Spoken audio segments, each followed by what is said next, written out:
Weight lifting பண்ணிட்டு இருக்கீங்களா? அதனால உங்களுக்கு பேக் பெயின், இடுப்புலையோ கழுத்துலையோ வலி வருதா? நீங்கள் வெயிட் லிஃப்டிங்கை உடனே நிறுத்துங்க. ஏன்னா வெயிட் லிஃப்ட் பண்ணதுனால உங்களுக்கு அந்த பெயின் கிடையாது. தவறான டெக்னிக்கில் நீங்கள் அந்த வெயிட் லிஃப்டிங் எக்ஸசைஸோ வெயிட் லிஃப்டிங்கோ பண்ணுறீங்க. 3 முக்கியமான மிஸ்டேக்ஸ் என்னென்ன பண்ணுறாங்கன்னா, இப்படி ஃபார்வேர்ட் பெண்டிங், இப்போ இந்த மாதிரி ஸ்டூப்பிங் போஸ்டர் மாதிரி ஆகிட்டு இந்த மாதிரி வெயிட்டை லிஃப்ட் பண்ணுறது, அந்த மாதிரி எக்ஸசைஸ் பண்ணுறது மிஸ்டேக்காக இருக்குது. 2வது, இந்த நெக் அண்ட் பேக் கோர் மசில்ஸை, ஸ்பைனல் மசில்ஸ் எல்லாம் ஸ்ட்ரென்த் பண்ணாமல் வெயிட்டை லிஃப்ட் பண்ணுறதா இருக்குது. 3வது மெயினான காரணம் என்னவா இருக்குன்னா, ஹெவியாக வெயிட்டை லிஃப்ட் பண்ணுறதா இருக்குது. ஹெவியாக வெயிட்டை லிஃப்ட் பண்ணுறப்போ என்ன நடக்குதுன்னா, சடனாக ஹெவியாக லிஃப்ட் பண்ணுறப்போ அங்கே ஸ்ட்ரெயின் வந்துடுது. இதுக்கான சரியான டெக்னிக்ஸ் யூஸ் பண்ணால் வெயிட் லிஃப்ட் பண்ணாலும் உங்களுக்கு எந்த பெயினும் வராது. ஃபஸ்ட்டு என்னென்னா, உங்களோட போஸ்டரை ஸ்ட்ரெயிட்டாக வச்சுக்கிட்டு பேக்கை மட்டும்தான் பின்னாடி கொண்டு போகணும். இந்த மாதிரி தான் கொண்டு போகணும்.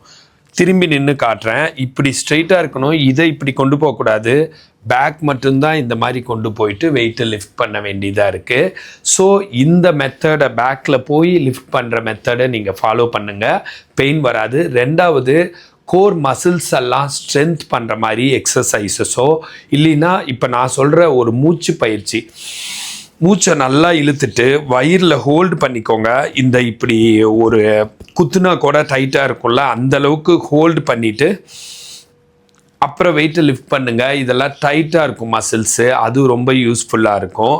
அதை தவிர உங்களுக்கு வெயிட் லிஃப்டிங்க்கு ரொம்ப யூஸ்ஃபுல்லாக இருக்கிற மெத்தட் என்னென்னா, ஸ்பைனல் மசில்ஸை ஸ்ட்ரென்த் பண்ணுற எக்ஸசைஸ். அப்படி பார்த்தா இப்படி நின்றுட்டு இந்த மாதிரி இப்படி பேக்கில் போய் 1 2 3 4 5 6 7 8 9 10 ரிலாக்ஸ் பண்ணிட்டு 1 2 3 4 5 6 7 8 9 10 இந்த எக்ஸசைஸும் பேக் மசில் ஸ்ட்ரென்தன் பண்ண, கோர் மசில் ஸ்ட்ரென்தன் பண்ண யூஸ்ஃபுல்லாக இருக்கும். இந்த மாதிரி ஹெல்த் டிப்ஸ் வேணுன்னா ஃபாலோ பண்ணுங்கள். ஃபிசியோதெரப்பி கன்சல்டேஷன் வேணுன்னா கால் பண்ணுங்கள். நான் பிரகாஷ், ஃபிசியோதெரபிஸ்ட்.